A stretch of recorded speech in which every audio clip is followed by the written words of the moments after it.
La lecture donc. L'Éternel est mon berger, je ne manquerai de rien. Il me fait reposer dans de verts pâturages, il me dirige près des eaux paisibles, il restaure mon âme. Il me conduit dans les sentiers de la justice à cause de son nom. Quand je marche dans la vallée de l'ombre de la mort, je ne crains aucun mal, car tu es avec moi. Ta houlette et ton bâton me rassurent. Tu dresses devant moi une table en face de mes adversaires. Tu oins d'huile ma tête et ma coupe déborde. Oui, le bonheur et la grâce m'accompagneront tous les jours de ma vie et j'habiterai dans la maison de l'Éternel jusqu'à la fin de mes jours. Que Dieu bénisse sa parole. Ce psaume 23 est un psaume très connu, peut-être même le plus connu des psaumes.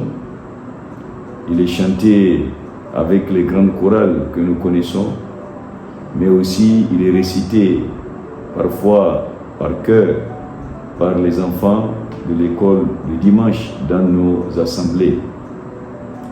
Alors, ce n'est pas un fait de hasard, c'est parce que ce psaume est riche en enseignement et ce psaume est très édifiant.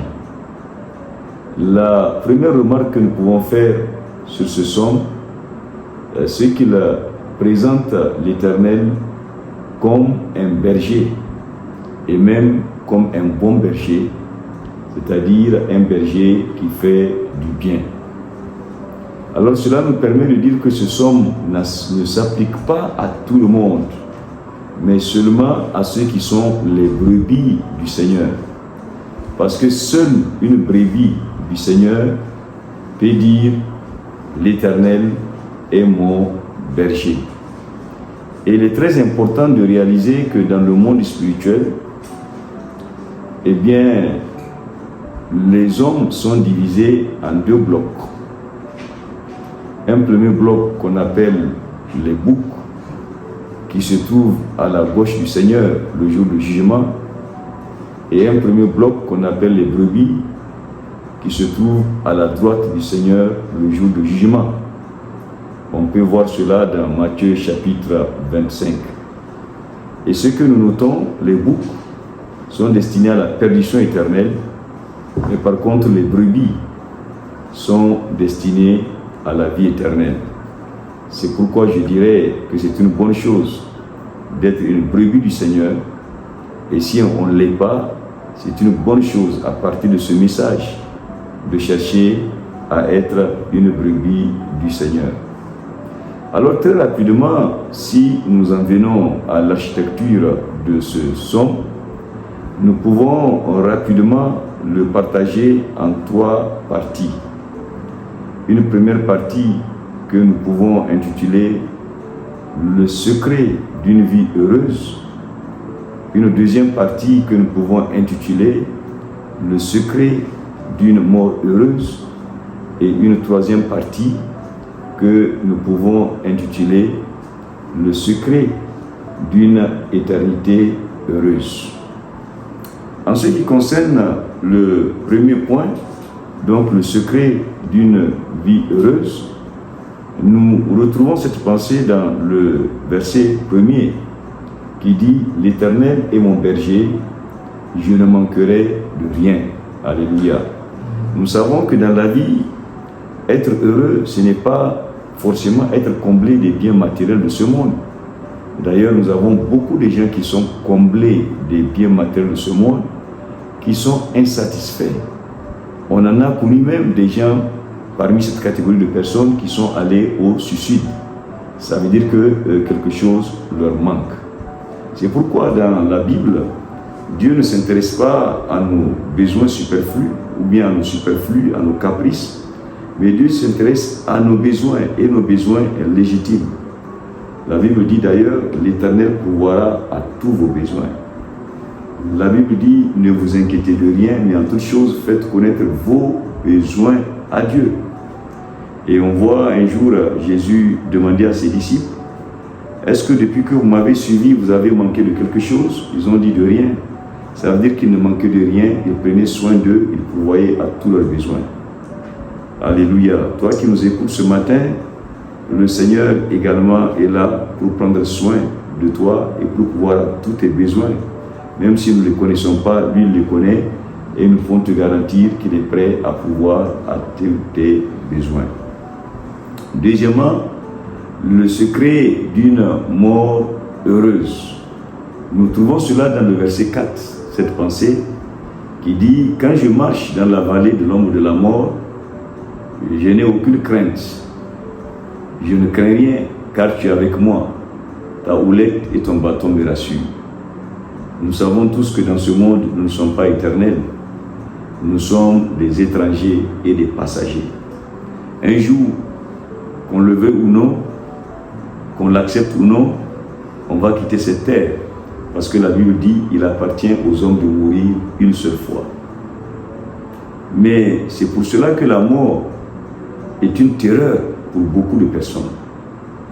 Par contre, pour les enfants de Dieu, pour les brebis du Seigneur, la mort n'est pas une torture, la mort n'est pas quelque chose qui est craint, mais la mort est un passage vers une gloire éternelle. D'ailleurs, l'apôtre Paul, qui est aussi une des brebis du Seigneur, il a dit « Je suis pressé de deux côtés.